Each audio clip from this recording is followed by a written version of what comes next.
छोटा मोटा नहीं, ये आतंकवाद का अपराध आप लोग कर रहे हो किसानों के ऊपर, इस तरीके से बम चला के, इस तरीके से गोलियों सुब्रमण्यम स्वामी जी बोल रहे हैं कि मोदी जी जो है वो चाइना से डरते हैं। तो किसान थोड़ी डरते हैं चाइना से, देश के जवान थोड़ी डरते हैं चाइना से, मोदी जी डरते होंगे। चाइना चाहती है किसानों की जमीन रहोगी इस प्रोटेस्ट को लेके। जो भी व्यक्ति किसानों के इस आंदोलन के खिलाफ एक भी शब्द बोल रहा है, कानूनी रूप से वो देशद्रोह कर रहा है, क्योंकि किसान जो है देश के संविधान को बचाने के लिए, देश को बचाने के लिए और देश की लोकतंत्र बचाने के लिए लड़ाई लड़ रहे हैं। तो किसानों के खिलाफ एक भी शब्द कोई बोलता है तो वो देशद्रोह करता है, और हम ऐसा देशद्रोह नहीं होने देंगे। हम पूरी तरीके से किसानों के साथ हैं। जो हमारे भी एक सुप्रीम कोर्ट के जो प्रेसिडेंट थे, उन्होंने मोदी जी के दबाव में या किसी लालच में एक चिट्ठी लिखती थी, तो हम लोगों ने, सारे वकीलों ने उनके खिलाफ चिट्ठी लिखी और उनको उनके पद से हटाने के लिए हम लोगों ने रेजोल्यूशन भी पास कर दिया। तो इस मजबूत तरीके से पूरे देश का वकील किसानों के साथ खड़ा है। किसानों का ही तो जो उगाया हुआ अन्न खा के हम लोग यहाँ आपके सामने खड़े हैं, तो हम ऐसा एहसान कैसे भूल सकते हैं। हम मोदी जी और अमित शाह जी और आरएसएस के मोहन भागवत थोड़े ही हैं कि जिनका खाएं उन्हीं के ऊपर गुर्राएं। तो किसानों का ही हम सब खाते हैं। किसान इतनी मेहनत करके एक एक अपना खून पसीना बहा के हमारे लिए और हमारे परिवारों के लिए खाना देते हैं, और हम उन्हीं के साथ खड़े होकर हम बदतमीजी करें तो ऐसे लोग देशद्रोही हैं, आतंकवादी हैं। आप लोग खुल के एक बात को समझ लें, आरएसएस और बीजेपी के लोग देशद्रोही हैं, आतंकवादी हैं। इसमें किसी को कोई शक और शुबे की गुंजाइश नहीं होनी चाहिए। और जो किसानों के खिलाफ एक भी शब्द बोलता है वो भी आतंकवादी है, वो भी देशद्रोही है। इससे छोटा कुछ भी नहीं है, छोटे अपराधी नहीं है। जी बहुत धन्यवाद जी, बहुत धन्यवाद। अभी तक कोई आतंकवादी मानसिकता के लोगों से बात करने में धोखा ही खाया जाएगा। मोदी जी सरकार की एक ही गारंटी है कि वो झूठ बोलते हैं, सच नहीं बोलते कभी। तो किसानों ने बड़ा अच्छा काम किया जो धोखा नहीं खाया। इनकी किसी बात में नहीं आना, क्योंकि ये हर बात करके वादा तोड़ने में इन्हें कितनी देर लगती है। अभी तो ये कुछ भी बोल देंगे चुनाव के करके। और ईवीएम अगर हम सब ने मिलकर हटा दी तो ये सरकार बिल्कुल 40 के पार भी नहीं जा पाएंगे मोदी जी। और उसके बाद जो अगली सरकार आएगी वो किसानों से, मजदूरों से, बेरोजगारों से, नौजवानों से सबसे डर के काम करेगी, सैनिकों से डर के काम करेगी। कोई ऐसा इतना बड़ा अपराध करने की जरूरत नहीं करेगा जो मोदी जी की सरकार अभी कर रही है। सरकार के प्रस्तावों को किसानों ने ठुकरा दिया, आगे क्या रणनीति है किसानों की? बेईमानी कोई भी करेगा तो किसान तो, देखो आपको मैं एक बात बता दूं, किसान तो जो प्रकृति की जो प्रकृति की आपदाएं भी होती हैं वो झेलने का सीना रखता है। तो ये मोदी जी और आरएसएस क्या हैं? अगर कभी बारिश नहीं होती किसान उसको भी झेलता है ना, प्रकृति से भी लड़के हमें खाना खिलाता है।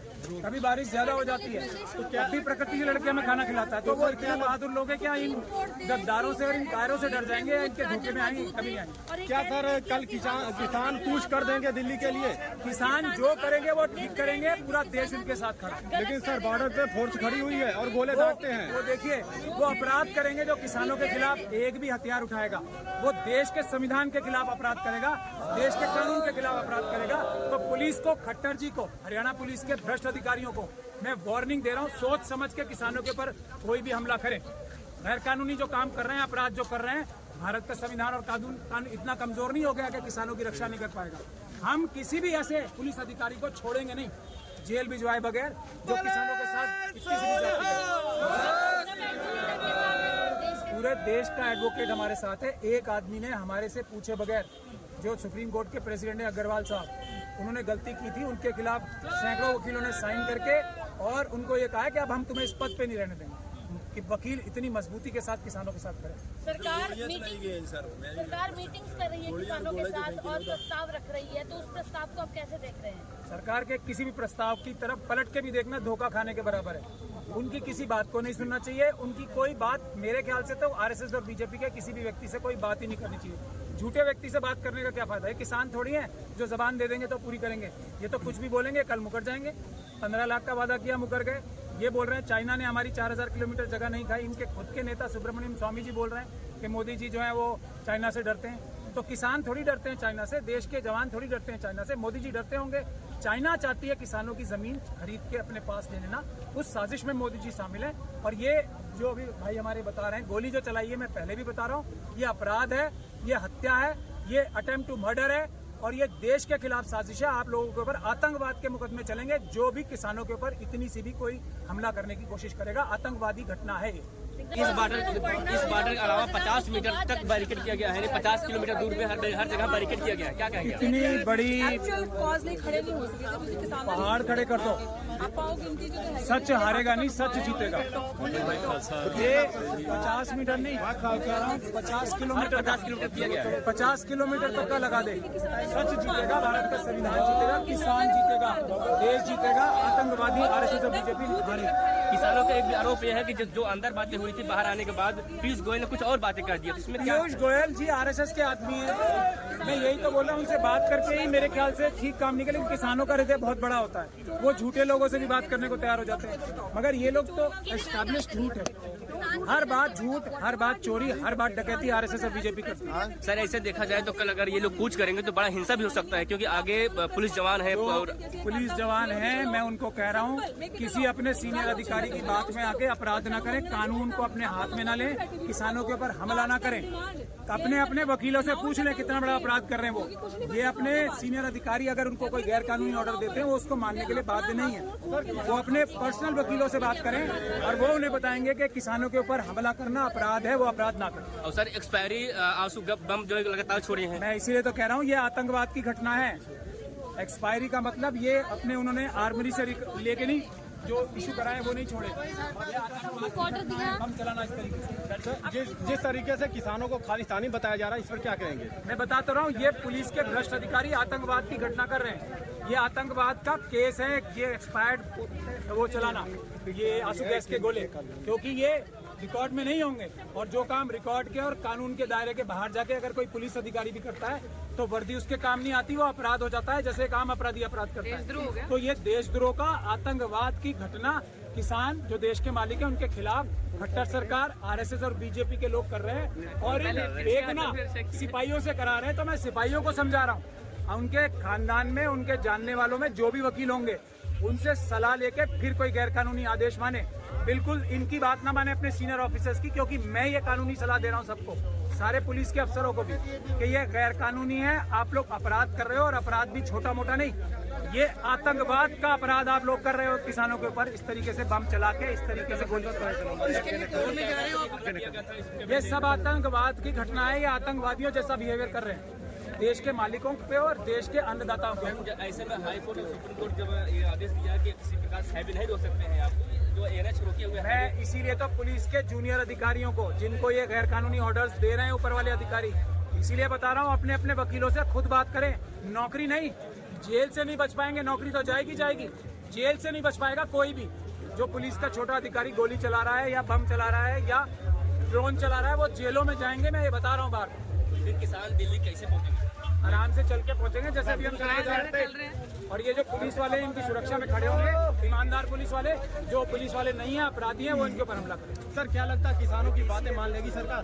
किसानों की तो नौकर है ना सरकार। अब नौकर मालिक की बात नहीं मानेगा तो नौकर के कान उमेटना मालिकों को आता है। ये पीसफुल प्रोटेस्ट वही तो हो रहा है। सर पिछली बार भी 12-13 महीने बैठे रहे और इनको लॉलीपॉप दे के फिर उठा दिया गया। और हाँ, तो किसानों का यही तो, मैं तो खुद कह रहा हूँ, किसानों का दिल इतना बड़ा होता है कि वो बार बार एक झूठे चोर से भी बात करने को तैयार हो रहे हैं। चोर मानसिकता के लोगों से भी बात कर, ये इनका बड़े दिल की हम सबको तारीफ करनी चाहिए। लेकिन काट की हांडी एक बार चढ़ती है, वो चढ़ चुकी, अब धोखा नहीं खाएंगे। सर तारीख बड़ा दिल है किसानों का, बेवकूफ नहीं है किसान। सर तारीख पे तारीख बढ़ रही है। अदालतों को देखिए, जनता की अदालत सबसे बड़ी अदालत है।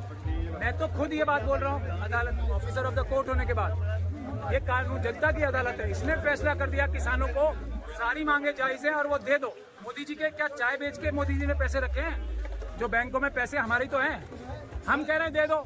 किसान भी तो मालिक है देश के, वो कह रहे हैं दे दो। तो ये नौकर जो है, ये कैसे हमारे पैसे नहीं देंगे किसानों को? अगर किसान कह रहे हैं देना पड़ेगा, हम लोगों के पैसे दे दो। ये तो तुम चोर नौकर हो, अडानी अंबानी को हमारे पैसे चुरा के दे रहे हो। उस चोर से पैसे वापस लेके किसानों को दे दो। 25 लाख करोड़ रुपए तो तुमने अडानी अंबानी के घरों में भर दिए ना, वो वापस लो। किसानों की सारी मांगे पूरी हो जाएंगी, बेरोजगारों की सारी मांगे पूरी हो जाएंगी। वकील साहब अगर ये एमएसपी लागू कर देते हैं तो किन लोगों को फायदा होगा, किन लोगों को नुकसान होगा? सबसे ज्यादा तो हम लोगों को फायदा होगा जो देश का आम नागरिक है, क्योंकि खाद्य पदार्थों के रेट कंट्रोल में रहेंगे। सबसे ज्यादा फायदा हमारा है, किसानों से भी ज्यादा देश की आम जनता का। जो पैसे है ना वो कंट्रोल में रहेंगे।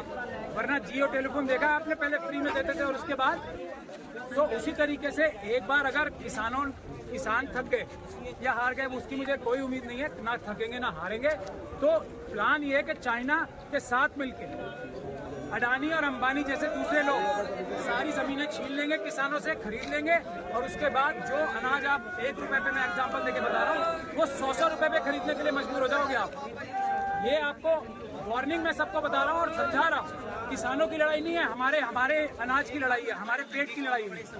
सर बताया जा रहा है कि जब देश में चुनाव आता है तो पंजाब के किसानों को आंदोलन पे बैठा दिया जाता है।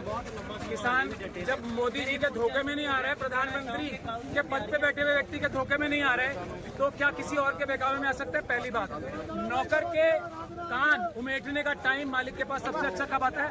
जब वो दोबारा नौकरी मांगने आए। तो चुनाव के टाइम में नौकर नौकरी मांगने आ रहे हैं ना, तो मालिकों ने इस वक्त कान उमेटने अच्छा टाइम है, सबसे अच्छा टाइम।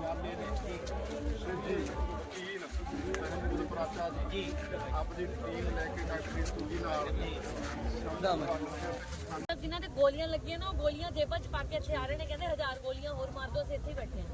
देखो ये ਪੰਜਾਬ ਆ, ਪੰਜਾਬ ਇਹ ਗੁਰਾਂ ਦੇ ਨਾਂ ਤੇ ਵਸਦਾ। ਇਹ ਜੁਝਾਰੂ ਸਿੰਘ ਨੇ ਮਰ ਸਕਦੇ ਨੇ, भाजी हिंदी ਡਰ बोलिए, ਕੇ सब ਭੱਜ कुछ ਨਹੀਂ सुनिए। ਸਕਦੇ, ਡਰ ਕੇ ਪਿੱਛੇ ਨਹੀਂ ਹਟ ਸਕਦੇ, ਮਰ ਸਕਦੇ ਨੇ।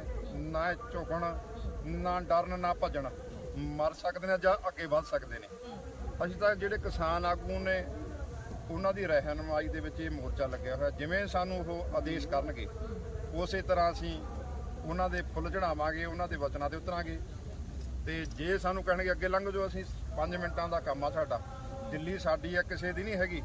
ਖਾਲਸਾ ਪੰਥ ਦੀ ਦਿੱਲੀ ਆ, ਇਹਨਾਂ ਦੀ ਨਹੀਂ ਹੈਗੀ। ਜਿਹੜਾ ਮੋਦੀ ਆ, ਮੈਂ ਤੁਹਾਨੂੰ ਦੱਸਣਾ ਚਾਹੁੰਦਾ ਕਿ ਮੋਦੀ ਇੱਕ ਯਹੂਦੀ ਆ, ਉਹ ਹਿੰਦੂ ਦੇ ਨਾਮ ਤੇ ਪੱਤਾ ਵਰਤ ਰਿਹਾ। ਇਹ ਯਹੂਦੀ ਆ, ਸ਼ਨੀਵਾਰ ਤੇਲੀ ਇਹਦੀ ਜਾਤ ਆ। ਇਹ ਉਧਰੋਂ ਆਇਆ ਹੋਇਆ। ਜਿਹੜੇ ਹਿੰਦੂ ਸਾਡੇ ਵੀਰ ਨੇ ਭੜਕ ਗਏ, ਉਹ ਇਹਦੇ ਮਗਰ ਲੱਗ ਗਏ। ਤੇ ਅਸੀਂ ਕਹਿੰਦੇ ਆ, ਦੇਖੋ ਆ ਸਿੱਖਾਂ ਦੀ ਜਿਹੜੀ ਗਿਣਤੀ ਆ ਪੰਜਾਬ ਦੇ ਵਿੱਚ, ਕਿਸਾਨਾਂ ਦੀ ਬਹੁਤ ਘੱਟ ਆ। ਭਾਰਤ ਦੇ ਵਿੱਚ ਹੋਰ ਜਿੰਨੇ ਸੂਬੇ ਨੇ ਉਹਦੇ ਵਿੱਚ ਹਿੰਦੂ ਕਿਸਾਨ ਵੀਰ ਨੇ ਜਿਹੜੇ, ਉਹਨਾਂ ਦੀ ਬਹੁਤ ਜ਼ਿਆਦਾ ਗਿਣਤੀ ਆ। ਇਸ ਕਰਕੇ ਅਸੀਂ ਉਹਨਾਂ ਦੀ ਵੀ ਲੜਾਈ ਲੜ ਰਹੇ ਹਾਂ। ਉਹ ਸਾਨੂੰ ਅੱਤਵਾਦੀ ਦੱਸਦੇ ਨੇ, ਖਾਲਿਸਤਾਨੀ ਦੱਸਦੇ ਨੇ, ਵੱਖਵਾਦੀ ਦੱਸਦੇ ਨੇ। ਅਸੀਂ ਅੱਤਵਾਦੀ ਨਹੀਂ, ਅਸੀਂ ਸੱਤਵਾਦੀ ਆ। ਅਸੀਂ ਇਸ ਦੇਸ਼ ਦੇ ਮਾਲਕ ਆ, ਇੱਥੋਂ ਦੇ ਵੋਟਰ ਆ। ਇਹ ਕੀ ਸਾਨੂੰ ਸਮਝਦੇ ਨੇ? ਸਾਡੇ ਉੱਤੇ ਗੋਲੇ ਸੁੱਟਦੇ ਨੇ, ਸਾਨੂੰ ਗੋਲੀਆਂ ਮਾਰਦੇ ਨੇ। ਇਹ ਨਾ ਭੱਜਣ ਵਾਲੇ ਨੇ, ਨਾ ਡਰਨ ਵਾਲੇ ਨੇ। ਇਸ ਕਰਕੇ ਅਸੀਂ ਆਗੂ ਸਾਹਿਬਾਨ ਦਾ ਜਿਹੜਾ ਆਦੇਸ਼ ਆ ਉਹਨਾਂ ਨੂੰ ਮੰਨਾਂਗੇ। ਜਿਵੇਂ ਕਹਿਣਗੇ ਅਸੀਂ ਉਸੇ ਤਰ੍ਹਾਂ ਕਰਾਂਗੇ। ਕਿਸਾਨਾਂ ਨੇ ਦਿੱਲੀ ਜਿੱਤੀ ਸੀ, ਐਤਕੀ 21 ਤਰੀਕ ਨੂੰ ਦਿੱਲੀ ਕੂਚ ਕਰਨ ਦਾ ਜੋ ਇੱਕ ਪਲਾਨ ਇਹਨਾਂ ਨੇ ਬਣਾਇਆ, ਕੀ ਲੱਗਦਾ ਹੈ ਕਿ ਕੀ ਰਿਜ਼ਲਟ ਨਿਕਲੇਗਾ? ਜਿਵੇਂ ਤੁਹਾਨੂੰ ਅਸੀਂ ਤਾਂ ਕਹਿਦਾ ਵੀ ਜਦੋਂ 21 ਤੇ ਸਾਨੂੰ ਤਾਂ ਹੁਣ ਕਹਿ ਦੇਣਾ। ਅਸੀਂ ਤਾਂ ਹੁਣ ਵੀ ਤਿਆਰ ਪਰ ਤਿਆਰ ਆ। ਖਾਲਸਾ ਬਹੁਤ ਆਪਣੇ ਘੋੜੇ ਕੂੜੇ ਲੈ ਕੇ ਸਾਰਾ ਕੁਝ ਅਸੀਂ ਤਿਆਰ ਪਰ ਤਿਆਰ ਆ। ਅਸੀਂ ਤਾਂ 5 ਮਿੰਟ ਲਾਵਾਂਗੇ ਸਾਰਾ ਕੁਝ ਕਰਨ ਨੂੰ, ਪਰ ਸਾਨੂੰ ਆਦੇਸ਼ ਚਾਹੀਦਾ ਕਿਸਾਨ ਆਗੂਆਂ ਦਾ। ਕਿਸਾਨ ਆਗੂ ਕੀ ਕਹਿ ਰਹੇ ਨੇ ਹਲੇ? ਇਹ ਤੁਹਾਨੂੰ ਦੱਸਿਆ, ਸਾਰਾ ਪ੍ਰੈਸ ਕਾਨਫਰੰਸ ਕਰੀ ਆ, ਤੁਹਾਨੂੰ ਦੱਸ ਹੀ ਦਿੱਤਾ ਉਹਨਾਂ ਦਾ ਕੀ ਪਲਾਨ ਆ। ਅਸੀਂ ਹੁਣ ਇਹਨਾਂ ਦੇ ਨਾਲ ਅੱਜ ਦੀ ਕੀ ਰਣਨੀਤੀ ਹੈ? ਤੁਸੀਂ ਅੱਜ ਚੱਲੇ? ਅੱਜ ਅਸੀਂ ਦੇਖੋ ਆ ਸਾਡੇ ਕੋਲੇ ਸੀਨੀਅਰ ਜਿਹੜੇ ਵਕੀਲ ਸਾਹਿਬ ਨੇ ਸੁਪਰੀਮ ਕੋਰਟ ਦੇ, ਮਹਿਮੂਦ ਪਰਾਚਾ ਜੀ, ਡਾਕਟਰ ਰੀਤੂ ਜੀ, ਇਹਨਾਂ ਦੇ ਸਾਥੀ ਸਾਰੇ ਆਏ ਹੋਏ ਨੇ। ਸੁਪਰੀਮ ਕੋਰਟ ਤੋਂ ਚੱਲ ਕੇ ਕਿਸਾਨਾਂ ਦੀ ਹਮਾਇਤ ਦੇ ਆਏ ਨੇ। ਤੇ ਅਸੀਂ ਸਾਰੇ ਪਾਸੋਂ ਸਰਕਾਰ ਨੂੰ ਆਪਣੇ ਬਲ ਦੇ ਨਾਲ ਵੀ ਤੇ ਕਾਨੂੰਨ ਦੇ ਨਾਲ ਵੀ ਅਸੀਂ ਘੇਰਾਂਗੇ, ਉਹਨੂੰ ਹਰਾਵਾਂਗੇ ਤੇ ਇੱਥੋਂ ਜਿੱਤ ਕੇ ਜਾਵਾਂਗੇ। ਅਤੇ ਭਾਵੇਂ ਨਿਹਾਲ ਹੋ ਜਾਵੇ।